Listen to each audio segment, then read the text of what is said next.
6:30 this morning. I was waiting at the bus stop on my island town. It's now about 8:45 and the ferry is just reaching into the port town. Off on the travels again. It's been a long time because of COVID. Come along.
Hi, so welcome to a trip to Islamabad, Pakistan and Azad, Kashmir. I arrived in Islamabad the early hours of Thursday morning and was met by Kashmir colleagues here. So it was great to have the company and support because I never could have done it all by myself. So, and brilliant to have all you lot behind us, watching us. So the first stop of the day was to meet President Shahid Hussain up at the Parliament.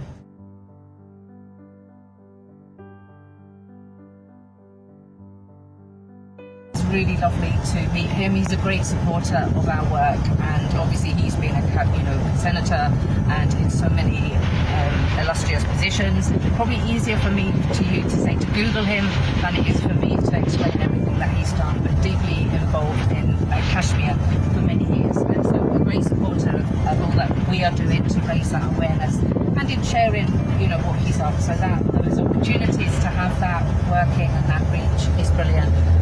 So always grateful to everybody here for working alongside us and sharing what we're doing. So thank you for that. We also did have a lovely lunch. It was really lovely and beautiful scenery where we could see over the Mughal hills, and it was just lovely.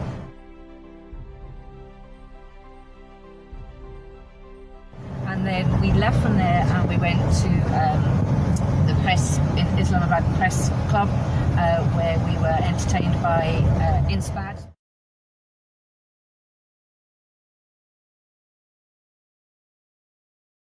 Hopefully we can find our way through people, through governance, through solutions to let Kashmiris have their right to decide their future and to see an end to these human rights atrocities.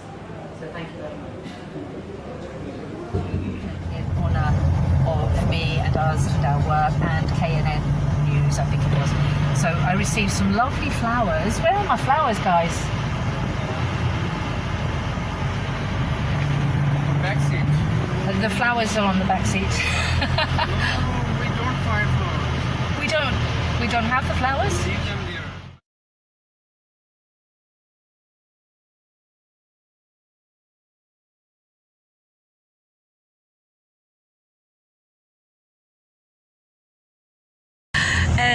And then I was trying to think what happened. So there was many guests there that have been doing work for Kashmir, and many leaders of organisations, etc. Wonderful work by President Tahir Tabazam, bringing all these people together from peace organisations, and so working under INSPAD. And it means we can share the kindness, share the work, and I think the connection really is just people with a kind heart.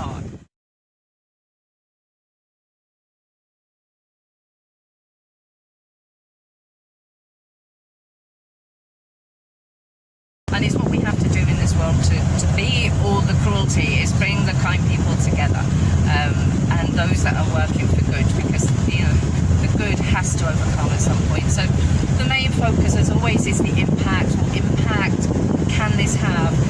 Again, I was honoured with some awards, some shields, which are lovely, and we can share this news out. We can show people how hard we are working for peace, and that can be taken seriously. That, you know, we're not doing this work for show, we're doing this work for real, and we want to be taken seriously. And I think we are doing well. You know, many people promoting our message.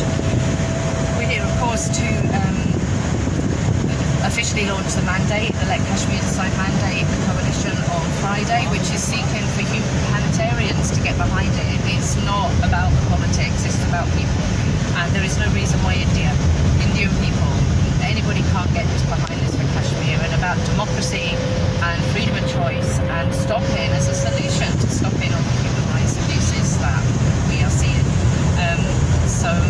And then on from there we went somewhere else. I'll finish there and I'll try and remember where it was.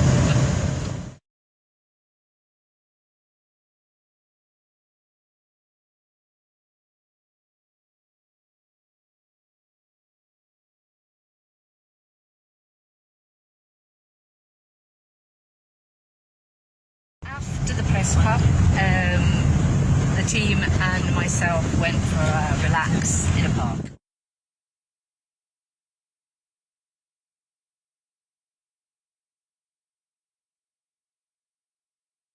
And there was some selfie taking going on, as there so often is.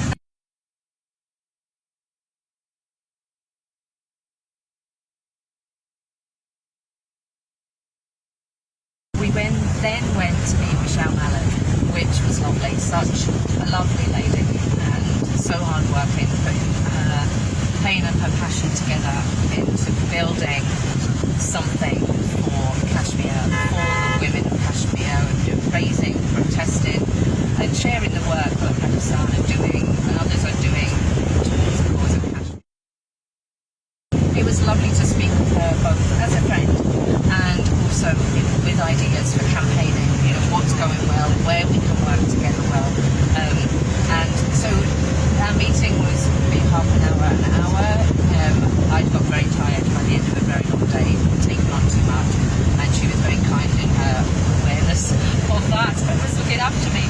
So, but it was lovely to meet her and really, really useful in that short time.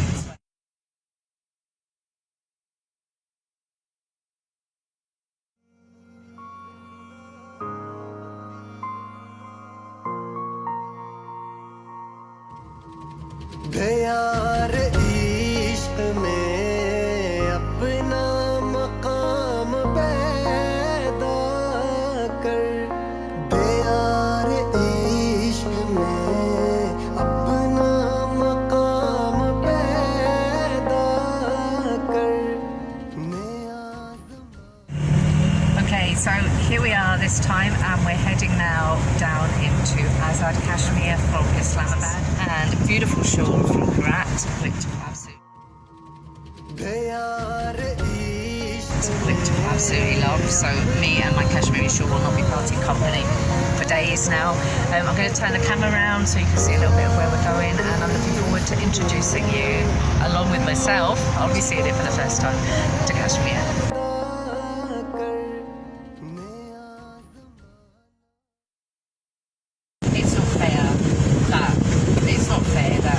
Very unjust that lots of us can live in peace and in harmony, and then we're watching so much devastation and destruction and then dictatorship from the Indian government towards the Kashmiris. And we know Kashmiris are suffering, they're being silenced, the media attempted are silenced, even on the outside. India are blocking humanitarian posts, social media posts that are in support of Kashmir. Myself, YouTube's blocked, Twitter's blocked, Facebook's blocked, and so we're trying to get the message out there, trying to be Kashmiri's voice. Very difficult when they are so oppressed, but there are links through and there are those saying those messages. So as always, Let Kashmir Decide's job is to raise that awareness internationally, bring the voice of the Kashmiris out, share it with the world, in the hope that people power can work, put pressure on our governments, put pressure on legislation, put pressure on the United Nations to please stand up to humanity and let Kashmiris decide. Thank you.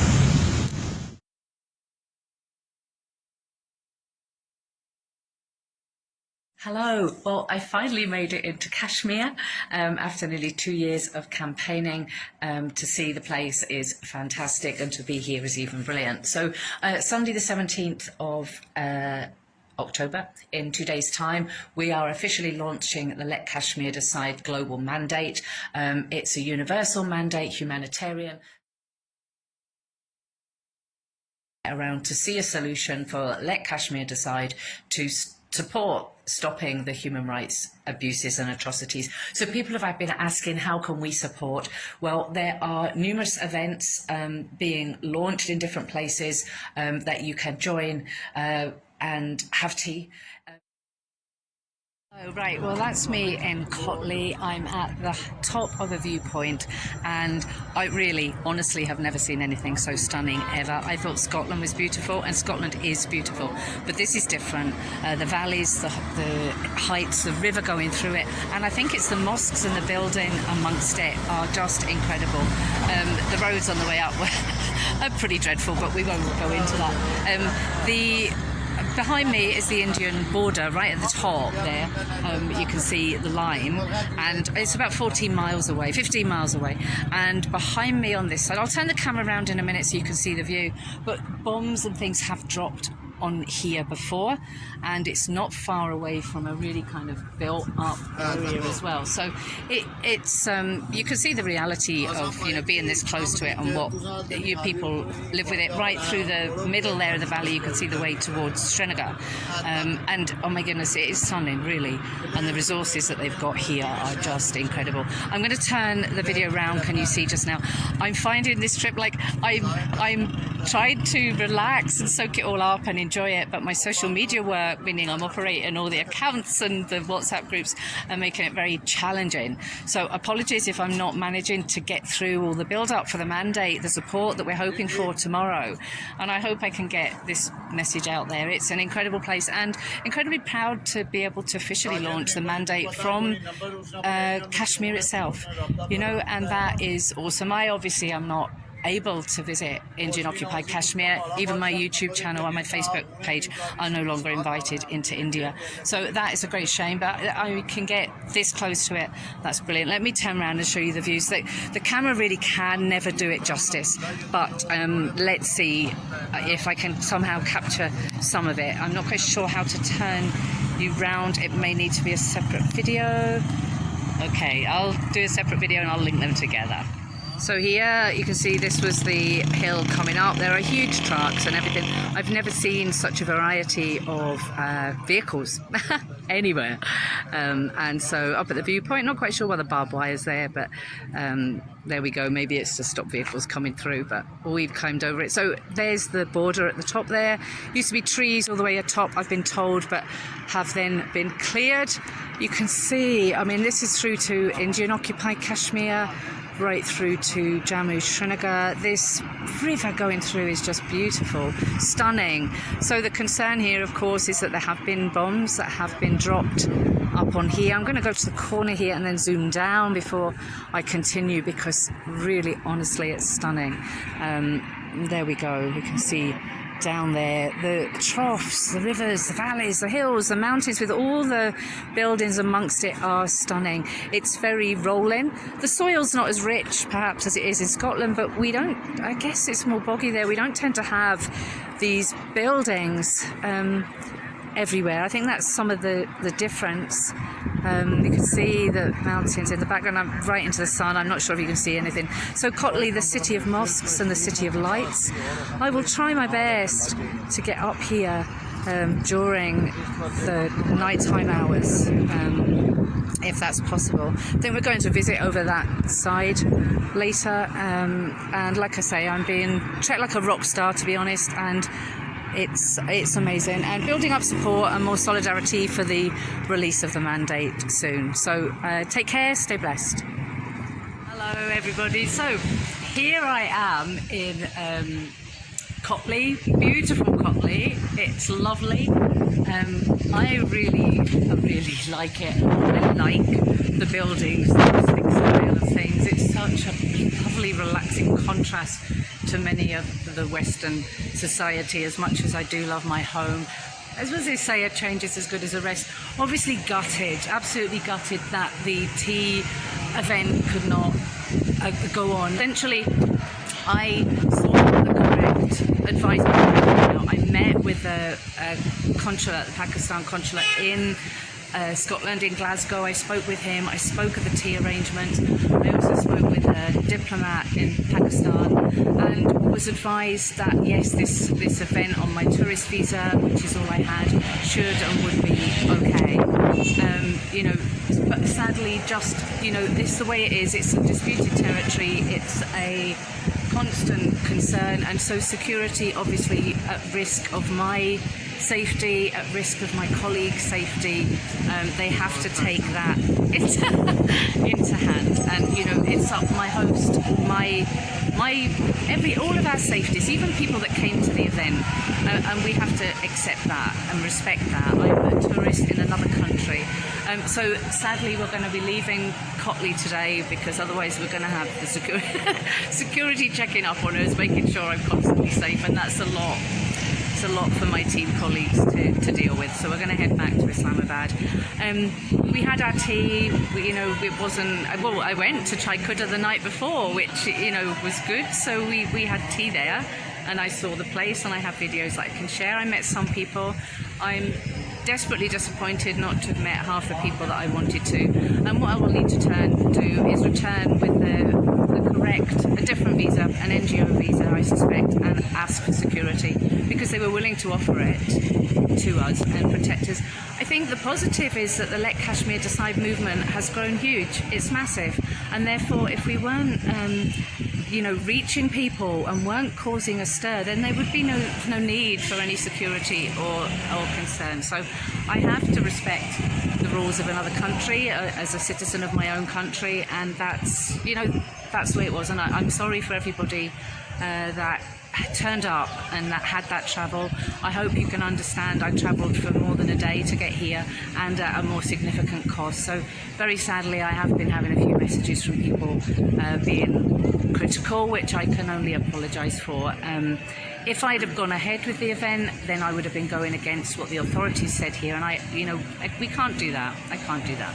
So respect to everybody here. Like I say, it's a stunning place. Disappointed to have to leave so soon, but hopefully I will come back and with the right protocols, and we can arrange some humanitarian events just based around tea. So, okay, thank you for listening, and let's keep up the struggle. Thank you. Bye-bye.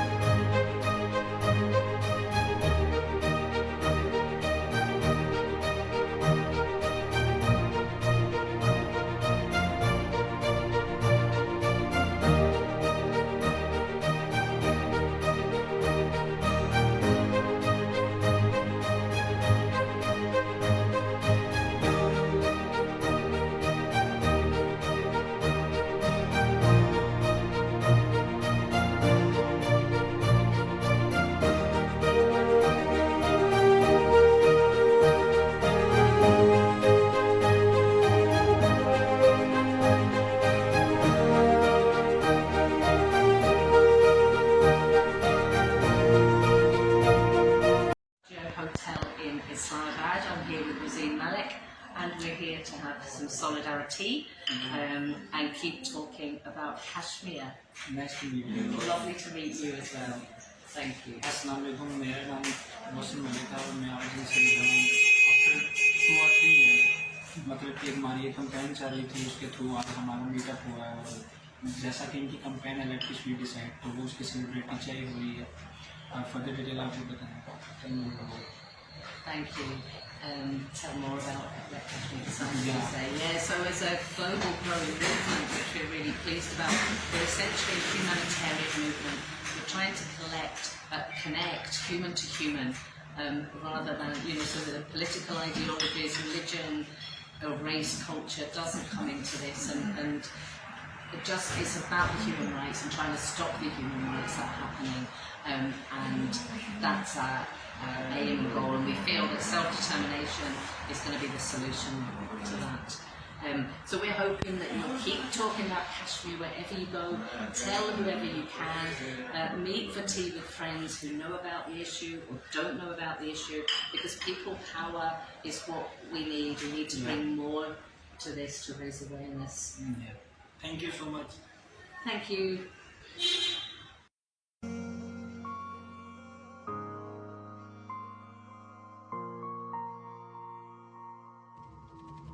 यार इश्क में अपना मकाम पैदा the people of the state. We stand for an independent Kashmir, but at the same time we would definitely respect the people's party. And we expect you, as you have been doing, that let you be our voice, let you be our representative, let you raise your voice in support of Kashmir to every corner of the world, and especially the power centers of the world who matter, who actually matter. And let you also be a person or a group or a forum that may unite the Kashmiri people as well. As you have taken Yasin Tariq as a symbol of prisoners, yes, very rightly said.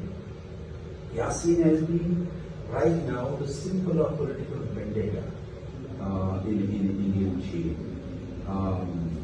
He is a person who has met many a times Prime Minister of India, the political parties of India. Kashmir. But I have one question: where the humanist stand? Where does a humanist stand? As in me or in the human? Well, I'm not talking about the United Kingdom, because this issue is created by the United Kingdom as well, because when they elect some countries. Yeah. So for me, if I talk about it from my perspective first before what I understand, I mean, for me, it pulled my heart in totally amongst, and that was the human level story. It's like someone's in front of you and you can't reach your daughter. And your heart goes out to, if somebody stands in front of you and says, my dad's died, your heart goes. Yeah. So my heart had gone out. And then when I learned that this was in the hands of the UK government, the partition, then there's a feeling of injustice. So this is on my country. My great-grandfather kept my grandfather home as a CMP on British Empire Day. He wouldn't let him go into school. They stood against British Empire Day.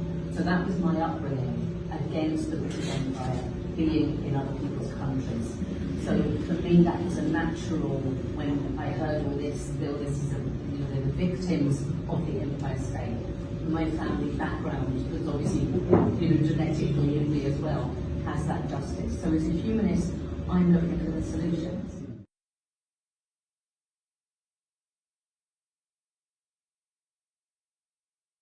Hopefully we can find our way through people, through governments, through solutions to let Kashmiris have their right to decide their future and to see an end to these human rights atrocities.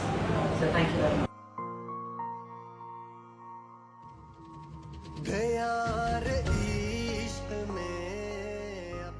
It's a great news that you've been in Kashmir, and in Kotli you were visiting the last 2-3 days. And can you deliver this message to Indian people, the Indian society, that you as a British, as a foreigners, you have visited Kashmir and you did not saw any terrorist camp or any terrorism? I mean, it's a more peaceful country anywhere. Even we are more peaceful than Pakistan, I mean, you can travel anywhere and people will welcome you anywhere. You can walk in any house, and even you can walk near the line of control as well. So what is your observation about Kashmir, this part of Kashmir, I mean, which is living with Pakistan? Yeah, I mean, beautiful. It's free. It's, an amazing place. I can only try and deliver the message through my videos, through my posts, through my talking, situations like this. Because of being clamped myself in India, I can take it to the international community and hope the international community can take that message back in. I mean, I myself came as a tourist. I'm on a tourist visa. I came as a visit. We were going to have a small event in a tea place in Kotli. And that was as a tourist. Sadly, there was like a protest nearby to the entrance. So the issues there are because, you know, of a security risk that India know my work and have me on the radar, it flagged up issues of security and safety. So the event that I'd come to go to wasn't allowed to happen. I mean, just to refer to a question you asked me earlier, I'm still teaching. I'm a school teacher. Okay. And so I would do this work beyond in my own time, as it were, chosen. So the petition itself, 3,000 signatures maybe for self-determination for Kashmiris to the United Nations to implement that. But what we've done, what's happened is a movement has grown under, you know, Let Kashmir Decide, and there's a global Let Kashmir Decide mandate now. It's a humanitarian mission. The idea to bring everybody together, all ideologies, on the human level, and everybody can support it. I mean, even the likes of Indian people could gather around this for the solutions, because their lives are also impacted, you know, for the soldiers or things like that. This kind of behaviour that we've just seen, to me, I've never, even in horror movies, I'd never seen anything as awful as that. So we're looking at different layers in that behaviour. This was one programme that I believe was shown on the BBC around the Delhi programmes, was it? That's right. Yeah. That's right. So it was like, if that's going on here in daylight, what on earth's going on in Kashmir, plus all the evidence that we'd had.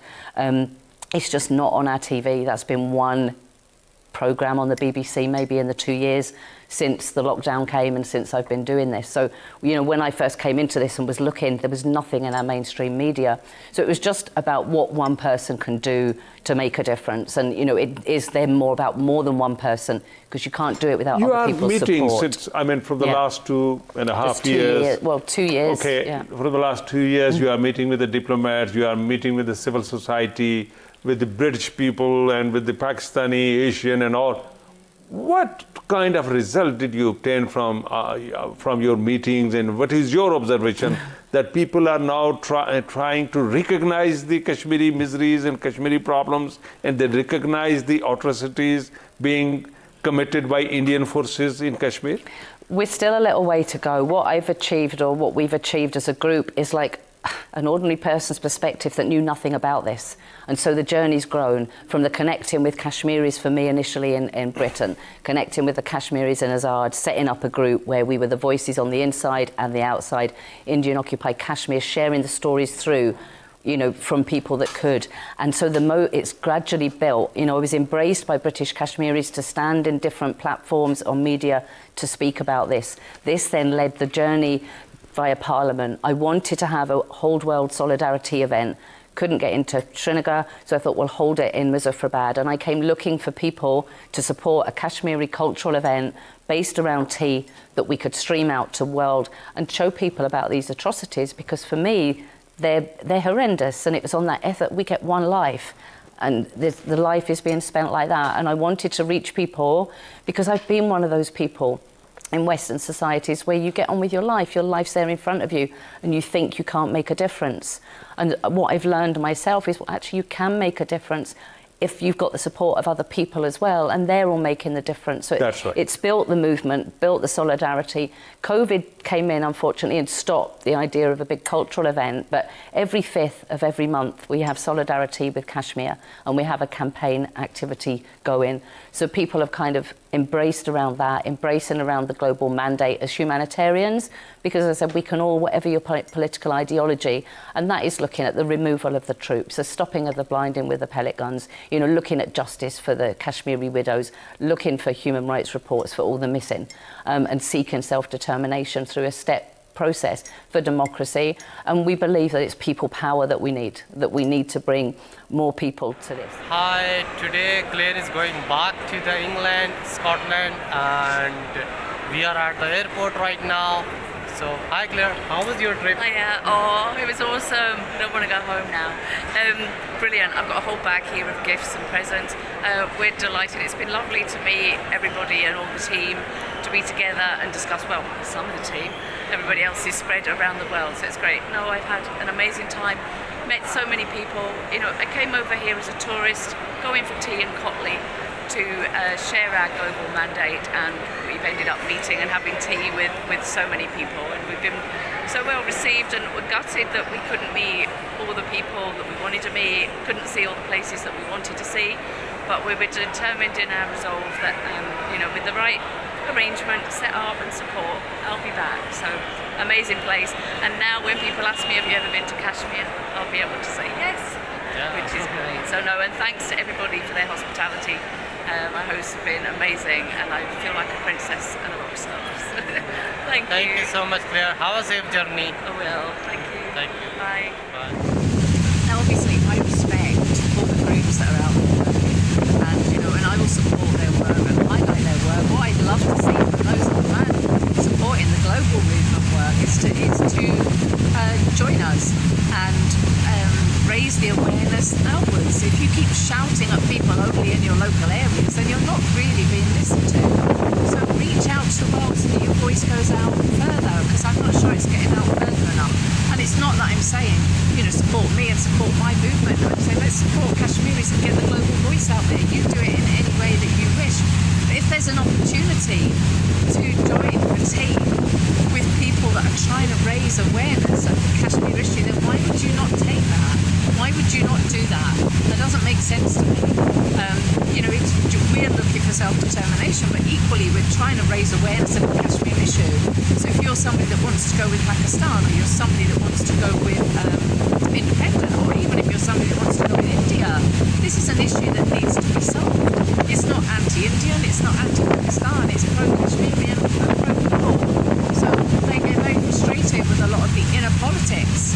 And those that are supporting many difference of opinions and supporting democracy and supporting the ideology of the outside world, they're the ones that really care about Kashmir as far as I'm concerned. So, I've said before, I support all voices for Kashmir, but I'm starting to see some people that I'm not. I've got to say, I don't think they're supporting Kashmir, and I think people are going to have to open their eyes and work out who these people are. Because, like I say, I'm an ordinary person of the world, and anybody that wants to raise the issue of human rights abuses, I'm here to do that quite straightforward. And if you're in a position of power where you've got a group, and you've got finances, and you've got money, then stop shouting locally and at yourselves. This has to come out bigger. Why would you not take advantage of a global movement? It doesn't make sense to me. So, anyway, under discussion tomorrow on JKTV, and then Human Rights Forum, Scottish Human Rights Forum, are having a great debate, and people on there on Sunday afternoon, so I hope you'll tune into that as well. And I'm going to be taking a little bit of a rest. And the rest of the team, you can all carry the burden for me for a little while I get back into my school routine. Hopefully the car will fix my garage, because I've been without my car for